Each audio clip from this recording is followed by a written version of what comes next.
اب مجھے ڈاکٹر دیکھنا چاہتا تھا تو وہ بڑا عزت کا زمانہ تھا ڈاکٹری کا، کہ ایک عزت تھی، وقار تھا، مقام تھا. اس لیے میرا باپ کہتا ہے پتر بڑی عزت ہے تینوں ڈاکٹر بنا ہے، بڑی عزت ہے، بڑی عزت ہے تینوں ڈاکٹر بنا.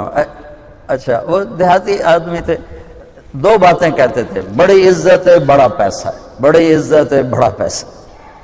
وہ اللہ نے پہلے ہی دیا ہوا تھا، لیکن وہ پیسے کا ذوق کس کو نہیں ہے، کس کو شوق نہیں. میرا پوتر تینوں ڈاکٹر بنا ہے، بڑی عزت بڑا. اور جب میں نے 3 دن کے لیے گیا، یہ گورنمنٹ کالج لاہور پڑھتا تھا، سینٹر ماڈل سے میٹرک کیا، گورنمنٹ کالج یہ ہمارا جو راوی اب تو یونیورسٹی بن گیا. تو 3 دن کے لیے میرا ایک دوست مجھے ایسے کھینچ کے لے گیا، وہاں سے اللہ نے میرے 4 مہینے کروا دیے. 4 مہینے کے آخر میں ایک نوجوان نے کہا تو ڈاکٹر بن کے کیا کرے گا، تو عالم بن جائے. تو اللہ نے اس کی بات میرے دل میں ڈال دی، میں اس طرف چل پڑا.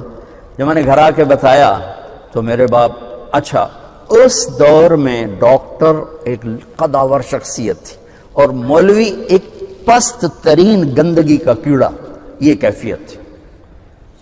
اور ہمارے دیہاتی ماحول میں مولوی کمی ہوتا تھا، کمی، جیسے لوہار، کمہار، دھوبی، ایسے مولوی کا سٹیٹس کمی کا تھا.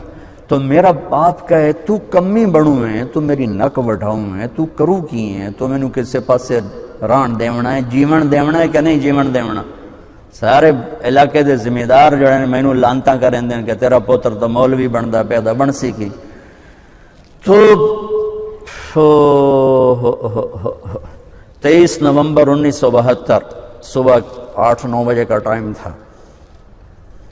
میرے باپ گھر میں آئے، وہ ذمہ داروں والی چادر پہنی ہوئی بڑی اور چولا کھلا، پگڑی کھول کے یہاں رکھی ہوئی. تو مجھے دیکھتے ایک دم غصے میں آ گیا، یہ تو مولوی بننا ہے تو میرے گھر چو نکل جائے. زور سے کہا یہ تو مولوی بننا ہے تو میرے گھر چو نکل جائے.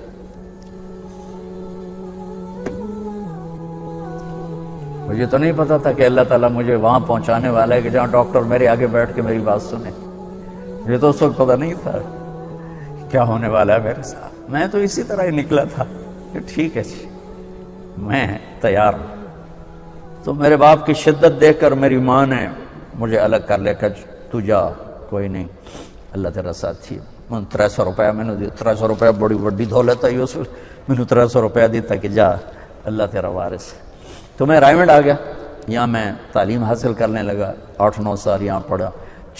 سال 2 سال کے بعد میرے باپ بھی بالکل راضی ہو گئے، بہت ہی راضی ہو گئے تھے، بہت ہی راضی ہو گئے تھے.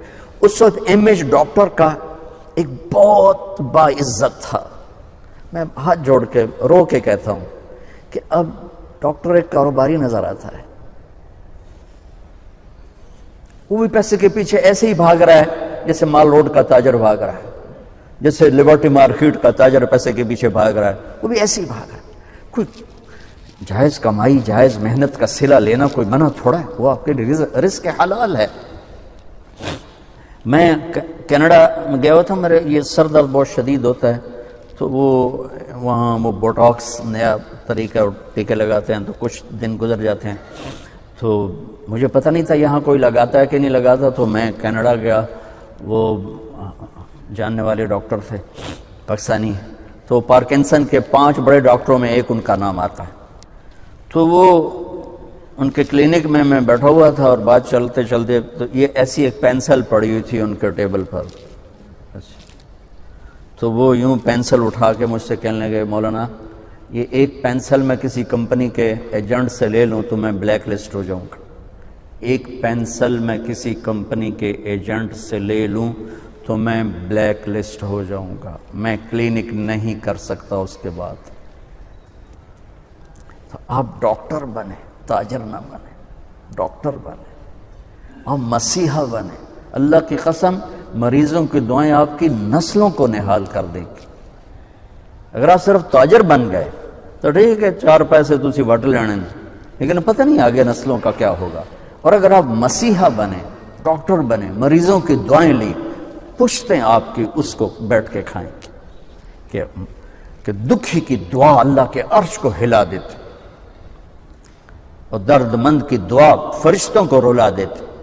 اب وہ ہستیاں ہیں جو درد مندوں کی دعائیں روزانہ لے سکتے اور صرف آج کا دن نہیں گزار سکتے، آپ اپنی نسلوں کو خوبصورت فیوچر دے کے جا سکتے کہ دعاؤں کی طاقت موت کے بعد بھی چلتی رہتی۔ میں آپ کا زیادہ وقت لے چکا ہوں، معافی چاہتا ہوں، تو اگر کوئی بات میری بری لگی ہو تو آپ مجھے اللہ کے واسطے معاف فرما دیں۔ بہرحال احباب جمع ہے، میر حال دل کہہ لے، پھر التفات دل دوست نہ رہے نہ رہے۔ السلام علیکم۔ کبھی عرش پر، کبھی فرش پر، کبھی ان کے در، کبھی در بدر، غم عاشقی تیرا شکریہ میں کہاں کہاں سے گزر گیا۔ کبھی راستوں میں تنہا، کبھی ہوں ورود صحرا، میں جنوں کا ہم سفر ہوں، میرا کوئی گھر نہیں ہے۔